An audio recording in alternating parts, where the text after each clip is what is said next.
పాలమూరు రంగారెడ్డి ఎత్తిపోతల పథకం విషయంలో తెలంగాణ ప్రభుత్వం అనుసరిస్తున్న విధానాలపై బీఆర్ఎస్ అధినేత కేసీఆర్ సమరశంఖం పూరించారు.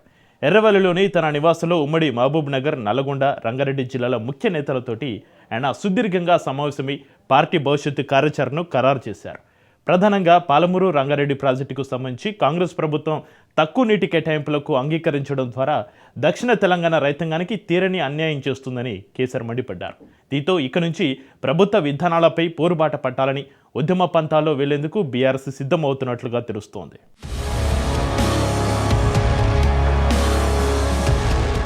పాలమూరు రంగారెడ్డి ఎత్తిపోతల పథకంపై కాంగ్రెస్ ప్రభుత్వ వైఖరిని ఎండగట్టేందుకు బీఆర్ఎస్ శ్రేణులు సమరానికి సిద్ధమవుతున్నాయి. అధినేత కేసీఆర్ పక్క ప్లాన్తో బీఆర్ఎస్ శ్రేణుల్ని పోరుబాటుకు సిద్ధం చేస్తున్నారు. ఇటీవల ఉమ్మడి మహబూబ్నగర్, నల్లగొండ, రంగారెడ్డి జిల్లాల నేతలతో వరుస భేటీలు ఇదే అంశాన్ని స్పష్టం చేస్తున్నాయి. ఈ పథకానికి నీటి కేటాయింపుల్లో జరుగుతున్న అన్యాయంపై ఉమ్మడి మహబూబ్నగర్, నల్లగొండ, రంగారెడ్డి జిల్లాలో నిర్వహించ తలపెట్టిన బహిరంగ సభల షెడ్యూల్ని అసెంబ్లీ సమావేశాల అనంతరం ఖరారు చేయాలని పార్టీ అధినేత కేసీఆర్ నిర్ణయించారు.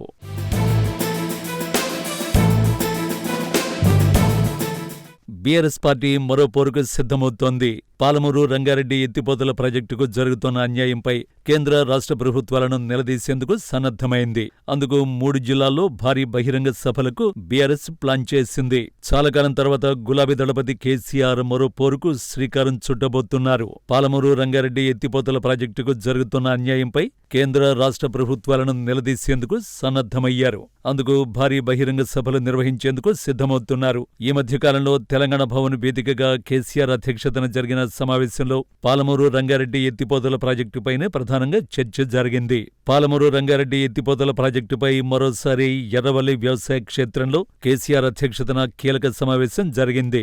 ఈ సమావేశానికి ఉమ్మడి పాలమూరుకు చెందిన మాజీ మంత్రులు నిరంజన్ రెడ్డి, శ్రీనివాస్ గౌడ్, రంగారెడ్డి జిల్లాకు చెందిన మాజీ మంత్రి సబితా ఇంద్రారెడ్డి, ఉమ్మడి నల్లగొండ జిల్లాకు చెందిన మాజీ మంత్రి జగదీష్ రెడ్డి హాజరయ్యారు. ఈ సమావేశానికి బీఆర్ఎస్ వర్కింగ్ ప్రెసిడెంట్ కేటీఆర్ తో పాటుగా మాజీ మంత్రి ఎమ్మెల్యే హరీష్ రావు హాజరయ్యారు. ఈ సమావేశంలో పాలమూరు రంగారెడ్డి ఎత్తిపోతల ప్రాజెక్టుపైనే ప్రధానంగా చర్చించారు.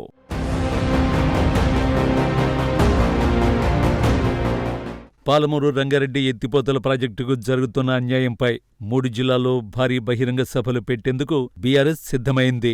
మొదటి బహిరంగ సభ ఉమ్మడి పాలమూరు జిల్లాలో పెట్టాలని బీఆర్ఎస్ భావిస్తోంది. రెండో బహిరంగ సభ రంగారెడ్డి, మూడో బహిరంగ సభ నల్గొండ జిల్లాలో పెట్టేందుకు బీఆర్ఎస్ సిద్ధమైంది. అయితే మొదటి బహిరంగ సభ ఉమ్మడి పాలమూరు భూత్పూర్లో పెట్టేందుకు ప్రణాళికలు చేస్తున్నారు. నేషనల్ హైవేకు దగ్గరగా ఉండడంతో రవాణా సౌకర్యం సులభతరమవుతుందని భావిస్తున్నారు. ఈ సమావేశానికి పెద్ద ఎత్తున జన సమీకరణ చేసేందుకు ఇప్పటినుంచే బీఆర్ఎస్ సన్నద్ధమైంది.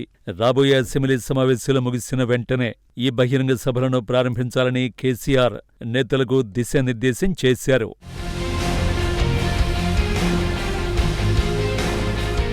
పాలమూరు రంగారెడ్డి ఎత్తిపోతల ప్రాజెక్టుకు జరుగుతున్న అన్యాయంపై మొదటి బహిరంగ సభ పాలమూరులో సంక్రాంతి పండుగ తర్వాత నిర్వహించాలని బీఆర్ఎస్ భావిస్తోంది.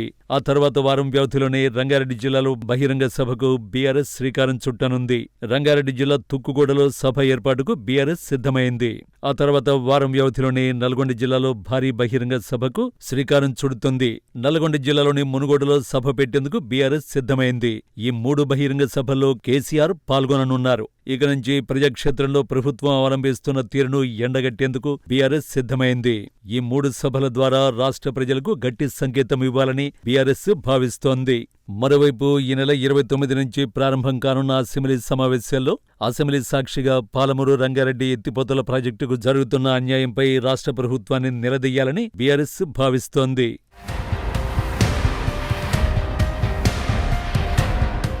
ప్రభుత్వ వైఖరిని ఎండగడుతూ గ్రామస్థాయి నుంచి పోస్టర్లు, కరపత్రాల ద్వారా ప్రజల్లోకి వెళ్లాలని కేసీఆర్ పిలుపునిచ్చారు. తెలంగాణ కోసం బీఆర్ఎస్ తప్ప మరే ఇతర పార్టీకి పట్టింపు లేదనే అంశాన్ని గ్రామస్థాయిలో ప్రజలను ఆలోచింపజేసేలా కార్యకర్తల్ని సిద్ధం చేశారు. సాగునీటి రంగంలో తెలంగాణకు జరుగుతున్న అన్యాయాన్ని ప్రతి రైతుకు వివరించాలని సూచించారు. ముఖ్యంగా ఈ 3 సభలకు కేసీఆర్ స్వయంగా హాజరై ప్రసంగించబోతుండటంతో అటు పార్టీ శ్రేణుల్లో కొత్త ఉత్సాహం నెలకొంది. గత 10 ఏళ్ల తమ పాలనలో చేసిన అభివృద్ధిని, ప్రస్తుతం రైతులు ఎదుర్కొంటున్న సమస్యలను పోలుస్తూ ప్రజల్లోకి వెళ్లాలని, కాంగ్రెస్ ప్రభుత్వ వైఫల్యాలను ఎండగట్టడంలో వెనకడుగు వేయకూడదని ఆయన నేతలకు స్పష్టం చేశారు. ఈ సభల ద్వారా దక్షిణ తెలంగాణలో బీఆర్ఎస్ తన పట్టును తిరిగి నిరూపించుకోవాలని చూస్తోంది.